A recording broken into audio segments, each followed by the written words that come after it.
Cho kêu cho thôi cái này không nó pi vậy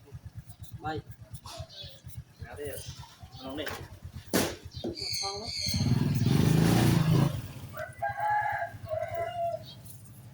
đó không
nó đây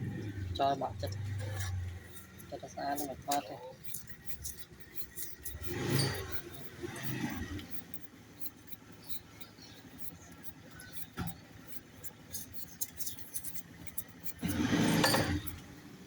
con tàu chứ